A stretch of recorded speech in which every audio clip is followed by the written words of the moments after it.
इंदौर के राजा रघुवंशी मामले में भाई विपिन रघुवंशी ने लगातार आरोप सोनम के परिवार वालों पर लगाए हैं। बीते कुछ दिनों से सोनम के परिवार वालों के खिलाफ भी कई अहम रिपोर्ट सामने आ रही थी, जिसके बारे में हमने आपको बताया।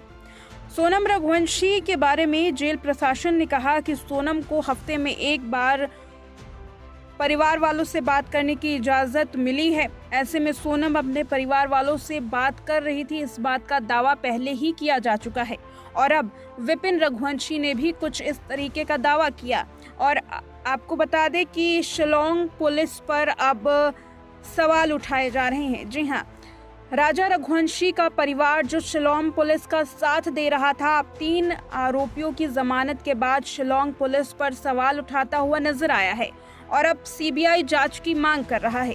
जबकि इस पूरे मामले में आरोपियों ने अपने जुर्म को कबूल कर लिया है और आरोपियों के खिलाफ कई अहम सबूत पुलिस होने का दावा कर रही है। इसके बावजूद अब भाई विपिन रघुवंशी ने सीबीआई जांच की मांग की है। बीते दिन विपिन रघुवंशी लगातार नार्को टेस्ट की मांग कर रहा था और अब सीबीआई जांच की भी मांग की जा रही है। ये 2 बड़ी मांगे हैं। पहले केवल नार्को टेस्ट की मांग की जा रही थी, लेकिन अब सीबीआई जांच की भी मांग की जा रही है। विपिन रघुवंशी का कहना है कि इस मामले में पुलिस कोताही बरत रही है, तो वहीं सोनम के भाई गोविंद पर भी गंभीर आरोप लगाए गए हैं। दरअसल बीते दिन विपिन रघुवंशी ने एक कॉल रिकॉर्डिंग लीक की है, जिसके बारे में हम पुष्टि नहीं कर सकते कि क्या ये कॉल रिकॉर्डिंग सही भी है या गलत, लेकिन दावा ये किया गया है कि सोनम अपने परिवार वालों के संपर्क में है, जैसा कि हमने पहले भी आपको बताया। इसके अलावा ये भी गोविंद से जब सवाल पूछा जाता है कि क्या सोनम से बातचीत हो रही है, तो गोविंद का कहना है कि उसकी सोनम से कोई भी बातचीत नहीं हुई है। ऐसे में विपिन ने यह सवाल उठाया कि अगर गोविंद से सोनम की बातचीत नहीं हो रही तो झूठ कौन बोल रहा है। सोनम की ओर से जेल प्रशासन ने साफ किया है कि सोनम जेल से कॉल कर रही है, उसे इजाज़त मिली है कि महीने में 1 दफ़ा वो कहीं भी बात कर सकती है।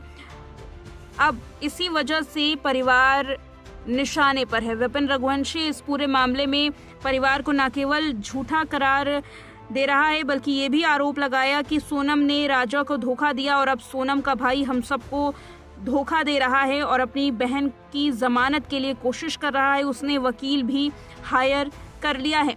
विपिन रघुवंशी का कहना है कि मुझे लगता है कि सोनम और गोविंद 4 सप्ताह से ही बात कर रहे हैं, लेकिन लंबे वक्त से झूठ पर झूठ गोविंद रघुवंशी बोल रहा है। ऐसे में सवाल ये बनता है कि आखिर सोनम की परिवार वालों से क्या बातचीत हो रही है और क्या इस मामले में अब पुलिस कोई अलग रुख इख्तियार करेगी। क्या परिवार को भी इस मामले में आड़े हाथों लिया जाएगा। क्या नार्को टेस्ट जो बार बार कोर्ट में याचिका देने की बात विपिन रघुवंशी ने की, क्या नार्को टेस्ट या सीबीआई जांच जैसे किसी मांग पर कोर्ट सुनवाई करता है, क्या इस पर कोई एक्शन लिया जाएगा। आने वाले दिनों में ये देखना काफ़ी दिलचस्प होगा, क्योंकि अब ये मामला जहां एक तरफ बिल्कुल सीधा नज़र आ रहा था, केस सॉल्व नज़र आ रहा है, तो वहीं कुछ ऐसी बातें हैं जो इस केस को घुमा सकती हैं। सोनम के लिए ज़मानत मिलना जिसमें आसान बन जाएगा। ऐसे में पुलिस के लिए ये एक बड़ी चुनौती है कि सोनम को किसी भी मायने में ज़मानत ना मिले, इसकी कोशिश करना।